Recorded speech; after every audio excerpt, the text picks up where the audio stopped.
आंदोलनामध्ये यशस्वी ठरला, हे लक्ष वेधलं गेलं आणि आता या संदर्भामध्ये सरकार निश्चितपणे माननीय मुख्यमंत्र्यांनी तर पोहरा देवीला अत्यंत स्पष्टपणे संकेत दिलेले आहेत। त्यामुळे मला असं वाटतं की पंकजाताई आहेत, संजीव भाऊ आहेत, मी आहे, या सर्व बाबतीच्या संदर्भामध्ये आम्ही पूर्णपणे पाठपुरावा करू आणि जो आपला विषय तो निश्चितपणे मार्गी लावायचा परिपूर्ण प्रयत्न आम्ही या ठिकाणी करू। आज सरकार आपल्याकडे या ठिकाणी आलेले आहे, तर आपण सरकारच्या विनंतीचा मान ठेवावा। समाजाला विनंती करतो, आलेल्या सर्व तरुण सहकार्याला विनंती करतो की सरकार आपल्यापर्यंत आलेले आहे। त्यामुळं आता आपण आडमुठी भूमिका न घेता आपण या सर्व बाबीमध्ये सरकार 2 पावलं पुढे आलं ना, तर आपण 4 पावलं मागे येऊन या संदर्भातल्या चर्चेला कोंडी फोडून देण्याचा प्रयत्न आपण या ठिकाणी करावा। गेले 3 दिवस मी या कामाच्या व्यतिरिक्त अविनाश साक्षीदार आहे, या 3 दिवस या कामाच्या व्यतिरिक्त मी कोणतंच काम केलं नाही। इथून सर्वांना संपर्क साधणं, सर्वांना घेऊन येणं, माननीय पोलीस अधीक्षक असतील, माननीय जिल्हाधिकारी महोदय असतील, बिचारे खूप टेन्शनमध्ये ते आंदोलनामुळं। त्यामुळं माझी विनंती विजय भाऊ, सरकारच्या वतीनं, या 2 आमच्या बहिणीच्या वतीनं आणि संजय भाऊच्या वतीनं की आता हा निर्णय सरकार तुम्हाला हे दोघं सांगतील त्या पद्धतीने आपण निर्णय घ्यावा। आपली तब्येत महत्वाची आहे, बरोबर आहे, बघा टाळ्या सांगतात की आपली तब्येत महत्वाची आहे आणि ते आपण या ठिकाणी ऐकावं। संजू भाऊ तुम्हाला सूचना करतील, संजू भाऊ तुम्हाला सांगतील ती बैठक कधीची या ठिकाणी होते, सोमवार किंवा मंगळवार, फार सोमवार, मंगळवार, बुधवार, बरोबर ताई? या 2-3 दिवसामध्ये आपल्याला बैठक आपल्या पातळीवर आपण मुख्यमंत्र्यांसोबत जे समाजाचे 20, 25, 50 जे लोक येतील त्यांना मुंबईला आम्ही घेऊन जाऊ। इथून तुम्ही इथं एकत्र या किंवा तुम्हाला आम्ही कळवू, तुम्ही मुंबईला या आणि तज्ज्ञ लोक घेऊन या, वकील घेऊन या, त्यांच्यासमोर आम्ही हे सर्व मांडायचं ठरवलं। तरी फक्त एका वेळीची मागणी आमची, एका वेळीची मागणी की आम्हाला एसटी मध्ये आरक्षण दिलं पाहिजे। आता जोपर्यंत देत नाही तोपर्यंत आम्हाला GR काढून दिला पाहिजे, ही मागणी आमची। तर निश्चितपणे आम्ही आणि विजयभाऊने सांगितलं की तशी शिफारस तुम्ही केंद्राकडे करा, बरोबर? पहिला टप्पा तोच नाही, आज तुम्हाला काही आरक्षण द्यावा असं हे म्हणता येणार नाही, परंतु तुम्हाला टप्पा तो आहे आणि तो टप्पा तुम्ही पहिला टप्पा पार पाडला म्हणजे आमचा विजय झाला। आपण मग पुढे पाठपुरावा करत राहू, एवढी समाजाच्या वतीनं मी विनंती करतो आणि संजय भाऊला विनंती करतो की आपण या ठिकाणी विजय भाऊने जे बोललात त्याच्यावरती आपलं मनोगत व्यक्त करा।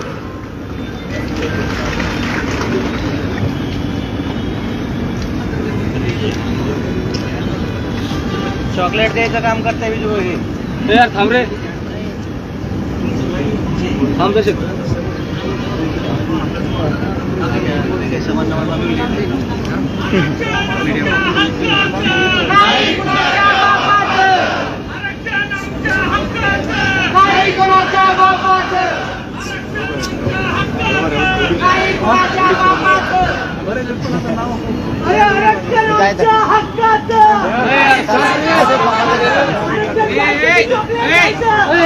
हॅलो, शांत राहायचंय। मंत्री महोदय या ठिकाणी मनोगत व्यक्त करत आहे, कृपया समाज बांधवाला विनंती आहे शांत राहायचंय।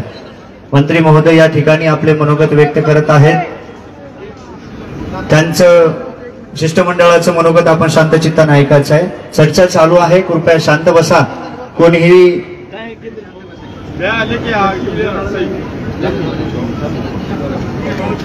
थांब रे बापू, थांब, नव्हतं नाही घेतलं, थांब तसे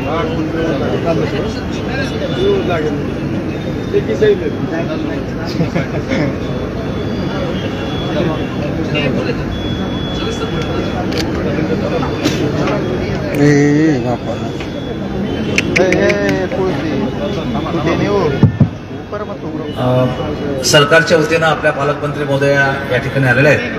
मी पालकमंत्री महोदयांना जो काही विजय भाऊंनी या ठिकाणी आपल्यासमोर मागण्या मांडल्या आणि समाजाच्या वतीने जे काही शिष्टमंडळ तुम्हाला मिळालं त्या संदर्भाने आपलं मत व्यक्त करा।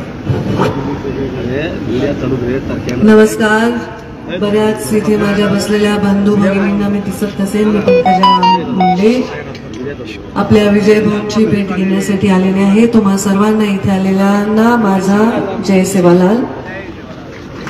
आज तिथे यांना फ्रेम लागला, आज विजय भाऊ यांनी जे उपोषण 9 दिवस झाले चालू आहे, त्यांना आम्ही विनंती करायला आलो आहोत की त्यांनी हे उपोषण सोडावं।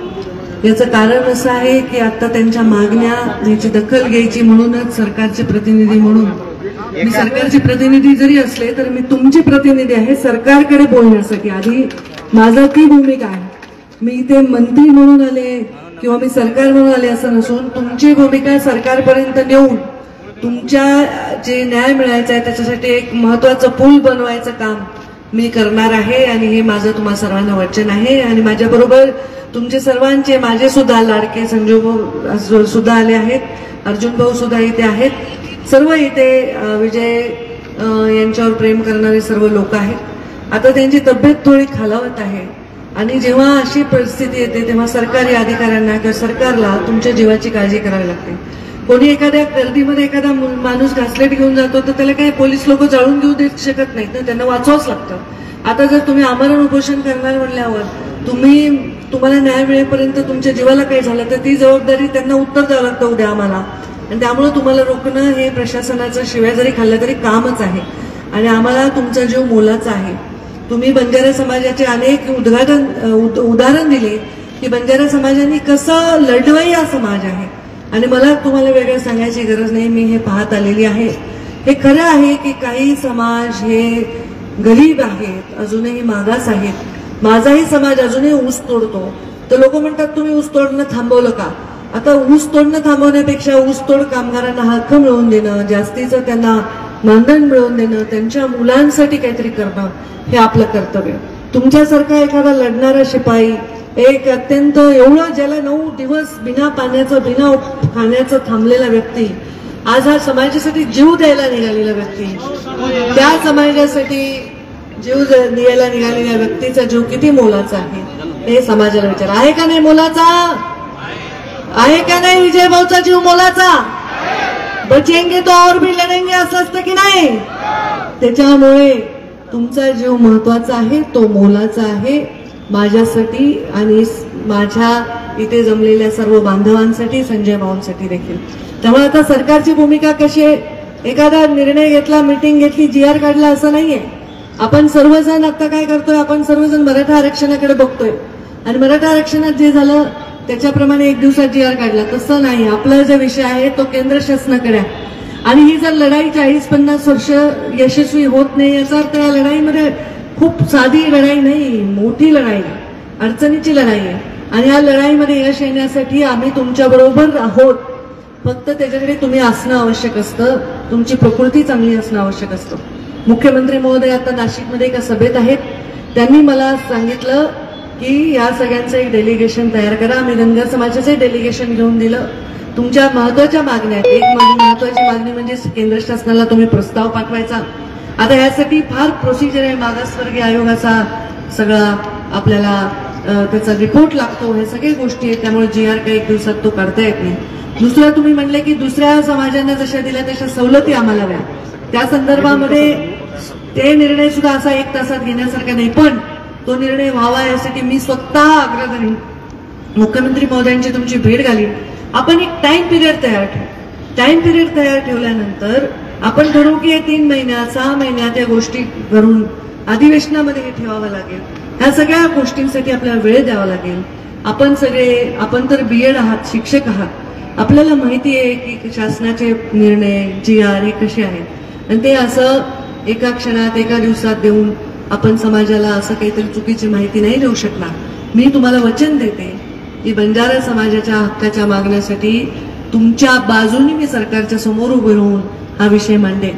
मी तुम्हाला वचन देते की देवेंद्र फडणवीस तुम्हाला वेळ देतील, तुमचं सगळं ऐकून घेतील. 55 मोर्चे निघालेत, गावोगावी लोक उपोषणाला बसलेत. आता बंजारा समाजाचे लोक पातळीत उपोषणाला बसलेत. प्रत्येक समाज आज अमरण उपोषणाकडे वाटचाल करत असताना सरकारची भूमिका ही फार तारेवरची कसरतीची आहे. आज सरकारला गरिबांविषयी प्रेम आहे, आम्हाला गरिबांविषयी प्रेम आहे, आम्ही गरिबांच्याच प्रतिनिधित्व करतो. आता आम्ही भाग्यवान की आमची 3री पिढी म्हणून आम्ही इथपर्यंत आलोय, पण जी पहिली पिढी आहे, जे गरीब आहेत, ऊस तोडतायत, कष्ट करतायत, त्यांची पुढची पिढी तरी ते करू नये हे कर्तव्य आमचं आहे. तुम्ही सोमवार किंवा मंगळवारी आपण एक डेलिगेशन घेऊन जाऊ, तुमच्या बरोबरचे 5-6 लोक सोबत नेऊ, तुमच्या बरोबरचे तज्ज्ञ लोक सोबत नेऊ. हे सगळे विषय आम्ही तिथले तज्ज्ञ बोलवून घेतो, लॉ अँड ज्युडिशरीचे माणसं बोलून घेतो, समाज कल्याणचे माणसं बोलून घेतोय, मागासवर्गीय आयोगाचे बोलून घेतो. सगळे समोर बसून तिथले तिथे या गोष्टी चर्चा करू. आतापर्यंत असं झालं नाही. मी विजय भाऊंचं अभिनंदन करते की एवढं मोठं बंजारा समाजाच्यासाठी एवढं आंदोलन आतापर्यंत मी पण पाहिलं नाही. एवढं मोठं आंदोलन आता त्यांनी केलेलं आहे. आता हे माझा पालकमंत्री म्हणून इथे माझा जिल्हा आहे, आणि या जिल्ह्यामध्ये सर्वच जातींचे आंदोलन चालू आहे आणि त्या प्रत्येकाला मी जाऊन हा शब्द देत असताना मलाही विचार करावा लागतो की मी या शब्दांना पूर्ण कसं करू. तर ते केवळ आणि केवळ कायद्याने करता येतं. कायद्याच्या पेक्षा मोठं कोणी नाही. या देशामधला कोणी नेता नाही, सरकार नाही, कायदा हा सर्वश्रेष्ठ आपल्या देशाने मानला. कायद्यामध्ये बंजारा समाजाला न्याय मिळावा यासाठी आपण प्रयत्न करू. तुम्ही माझं विनंती ऐका. आम्ही तुमच्यापर्यंत आलो आणि आजकाल काय की आम्ही आलोय तुमच्यापर्यंत